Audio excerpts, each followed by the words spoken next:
Let's get more reaction now with regards to South Africa's new ministers and deputy ministers will be sworn in today by Chief Justice Mogoeng Mogoeng after President Cyril Ramaphosa announced a leaner new executive. For more reaction, we're joined by Godfrey Selamatsela. He is from FEDUSA. Thank you very much indeed, sir, for your time. Let's get your initial reaction with regards to this much more leaner cabinet. What's your thoughts?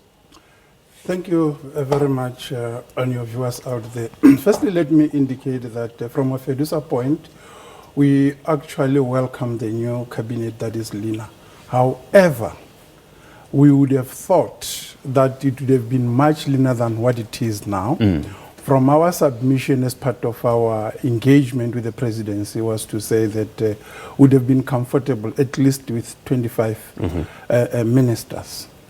Let me also indicate the fact that we are comfortable with the fact that there's a mix of both the old and the new, and of course the young ones. And that gives us a very good generational mix, and we are appreciative of that. The other challenge that we confronted with as we look at the new cabinet is the two deputies in some of the departments, because we believe that as it is up to this point in time, we're not convinced that they would be able to make an impact in ensuring that service delivery is actually realized. You don't buy the argument that with regards to the amount of work in those specific portfolios, there is a need for two deputy ministers? What we would say is that we understand what they are saying, but we're not convinced.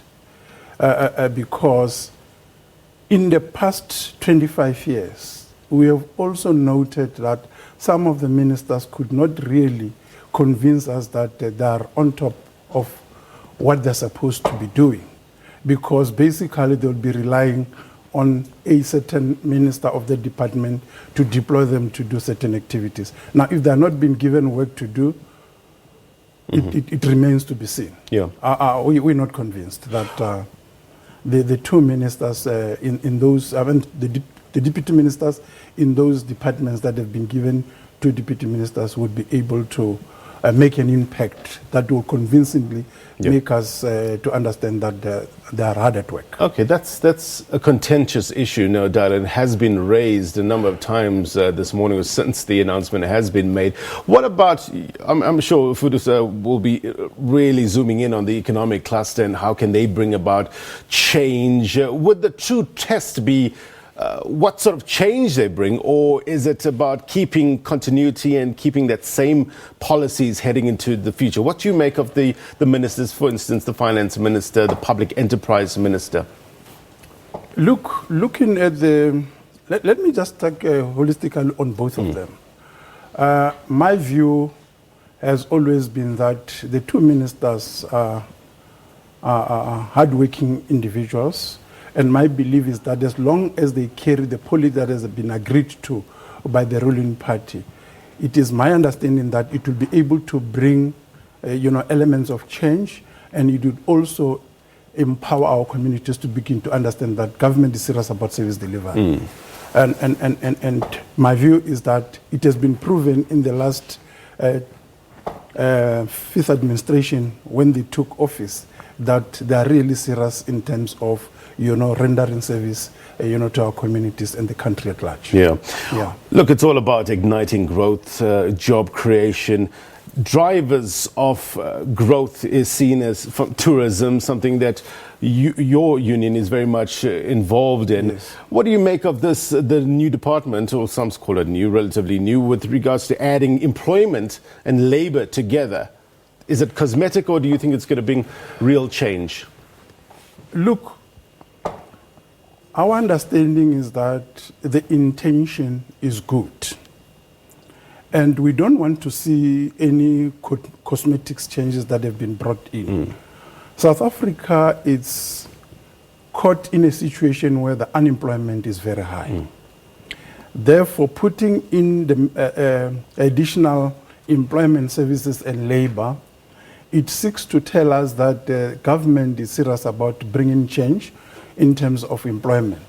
Therefore, it will have a person who's a focal person who deals specifically with employment. And for that reason, we believe that person would be able to assist the minister to realize that goal. Yeah. Yes. All right, we've fast run out of time, but thank you very much indeed for coming through and giving us your reaction to this cabinet announcement. We're going to get much more reaction, but no doubt we'll touch base with you and see. We'll obviously have to monitor this over the next couple of months and see how it unfolds. I thought you would also talk about the issue, what we envisage seeing from the new labor. I would love to, but my producer is telling me, okay, you know what, let's just, for the sake of fairness, let's just give us your quickly in 30 seconds in terms of the way forward. We want to welcome the new Minister of Employment and Labor.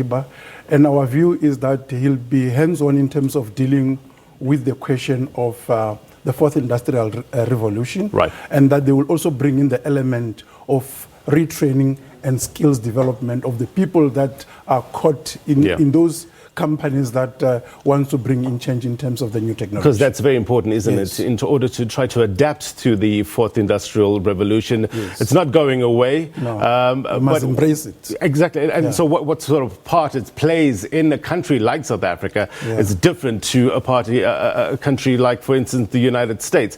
But it's another discussion for a whole nother day. But thank you very much indeed for your time.